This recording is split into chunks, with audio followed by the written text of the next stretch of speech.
اللہ الرحمن الرحیم۔ السلام علیکم ناظرین، عرب دنیا کے طاقتور ترین حکمرانوں کی اگر تاریخ پڑھی جائے تو عراقی صدر صدام حسین کا نمبر سیر فہرست ہوتا ہے۔ تو ناظرین، آج ہم عراقی سابقہ صدر صدام حسین کے بارے میں جاننے کی کوشش کریں گے۔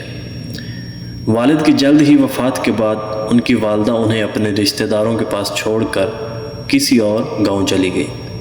چند سال بعد انہوں نے دوسری شادی کر لی۔ سوتیلے والد کا صدام کے ساتھ برتاؤ اچھا نہ تھا۔ صدام حسین کے لیے زندگی مشکل تھی۔ صدام کے بارے میں کہا جاتا ہے کہ اس عرصے کے دوران وہ قدرے تنہا رہتے تھے اور آس پاس کے لڑکوں پر دھونس بھی جماتے تھے۔ 12 برس کی عمر میں انہوں نے اپنا گھر چھوڑا اور تقریب میں اپنے ایک چچا کے ساتھ رہنے لگے۔ ان کی یہ چچا یوں تو استاد تھے، لیکن تاریخ عراق پر کتاب the modern history of Iraq کی منصفہ لکھتی ہیں کہ ان کا ماضی خاصا دلچسپ تھا، مگر عراقیوں کی طرح وہ برطانوی ناآبادیاتی حکومت اور امیر جاگیرداروں کے خلاف ہوتے گئے۔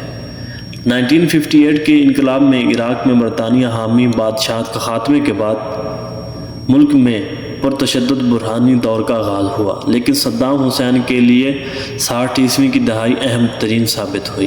کی باعث پارٹی کے رکن کی حیثیت سے صدام پارٹی کے ایک سینئر رہنما اور ان کے چاچا کے قریبی رشتہ دار احمد حسن الباقر کے منظور نظر اور قریبی ساتھی بننے میں کامیاب ہو گئے۔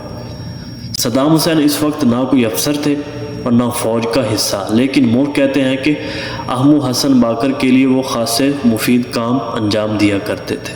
1968 میں باعث پارٹی اقتدار میں آئی اور احمد حسن الباقر ملک کے نئے صدر بن گئے۔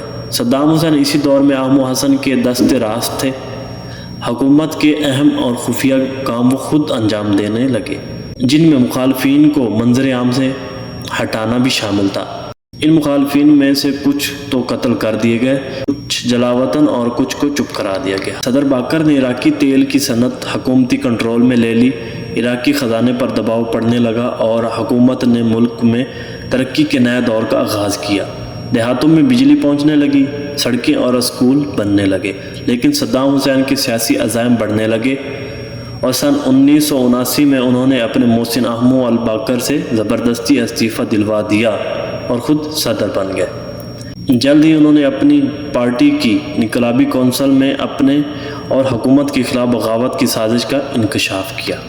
اس سازش کو منظر عام پر لانے کے لیے صدام حسین نے کونسل کے ارکان کا ایک اجلاس طلب کیا۔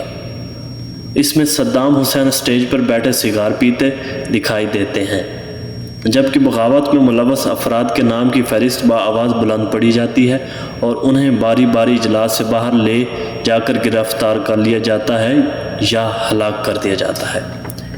اس اجلاس کی شرکاء جذباتی انداز میں بآواز بلند صدر صدام کو اپنی وفاداری کا یقین دلاتے ہیں اور نعرے لگاتے ہیں۔ اس کے بعد باعث پارٹی کے حکومت پر صدام حسین کی شخصیت حاوی ہوتی گئی اور بتاتے ہیں کہ کوئی اور سیاسی نظریہ بچا تھا تو وہ صدام کا ہی تھا۔ آنے والے برسوں میں صدام کے سیاسی عزائم عراق کی حدود سے واضح طور پر بڑھنے لگے۔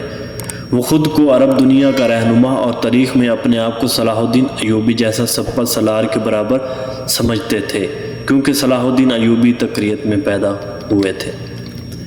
صدر صدام کے جارحانہ عزائم کی پہلی مثال جلد ہی 1980 میں اس وقت سامنے آئی جب ان کی فوجوں نے ہمسایہ ملک ایران میں پیش قدمی کی۔ صدر صدام کے توقعات کے برعکس یہ جنگ انہیں بڑی مہنگی پڑی۔ 8 سال جاری رہنے والی اس جنگ میں 10 لاکھ افراد ہلاک ہوئے۔ اس کے علاوہ جنگ کے نتیجے میں عراق کے خزانے پر بڑا بوجھ ثابت ہوئی۔ صدر صدام نے ہمسایہ ملک کی اقتصادی مدد مانگی۔ انہوں نے کویت پر عراقی تیل چوری کرنے کا الزام عائد کیا اور مطلوبہ معاوضہ نہ ملنے پر اگست 1990 میں عراقی فوجیں کویت میں داخل ہو گئی۔ صدر صدام کو یہ فوجی اقتدام بڑا مہنگا پڑا اور ان کی توقع تھی کہ بڑی طاقتیں جنہوں نے ایران کے خلاف ان کی جنگ میں عراق کا بھرپور ساتھ دیا، ہتھیار اور وسائل فراہم کیے، اب اگر ان کھل کر حمایت نہ بھی کریں تو کم از کم مخالفت بھی نہیں کریں گے۔ لیکن حالات بدل چکے تھے۔ امریکہ اور ان کے اتحادیوں کے لیے خلیج میں اپنے مفادات یعنی تیل اور اسرائیل کی حفاظت ہر قیمت پر ضروری تھی، اور اسی لیے امریکی قیادت میں آپریشن ڈیزرٹ اسٹارم کے تحت امریکہ اور برطانیہ نے عراق پر جنگ مسلط کر دی۔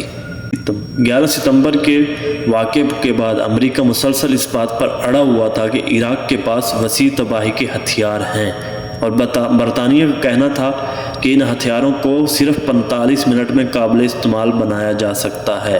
اس کے علاوہ عراق پر جوہری ہتھیار بنانے اور حاصل کرنے کے الزام بھی لگا، اس لیے عراق پر فروری 2003 میں امریکہ نے دوبارہ حملہ کر دیا، لیکن عراق پر امریکی حملے اور قبضے کے بعد سے اب تک ان میں سے کوئی بھی الزام ثابت نہ ہو سکا۔ عراق امریکی اور برطانوی گٹھ جوڑ میں شامل ملکوں کو اگرچہ اقوام متحدہ اور سلامتی کونسل کی حمایت حاصل نہیں تھی، اور اقوام متحدہ کے معائنہ کاروں نے امریکی برطانوی گٹھ جوڑ سے کیے جانے والے دعووں کی تائید بھی نہیں کی۔ اس گٹھ جوڑ سے حملہ کر دیا گیا۔ اس قبضے کے بعد 22 جولائی 2003 کو معزول صدر صدام حسین کے دونوں بیٹوں کو عودے اور کوسے حسین کو عراق کے شہر موصل میں حملہ کر کے قتل کر دیا گیا۔ 14 دسمبر 2003 کی شب مقامی وقت کے مطابق 8 بجے صدام حسین کو عراق کے شہر تکریت کے قریب سے ایک کارروائی کے دوران گرفتار کیا گیا، جس کے بعد ان پر امریکہ کی نگرانی میں مقدمہ چلایا گیا، جس نے 3 نومبر کو صدام حسین کو 148 کردوں کے قتل کے الزام میں سزائے موت سنائی۔ عمل درآمد کرتے ہوئے 3 دسمبر 2006 بمطابق 10 ذوالحجہ 1427 عید الاضحیٰ کے دن صدر صدام حسین کو پھانسی دے دی۔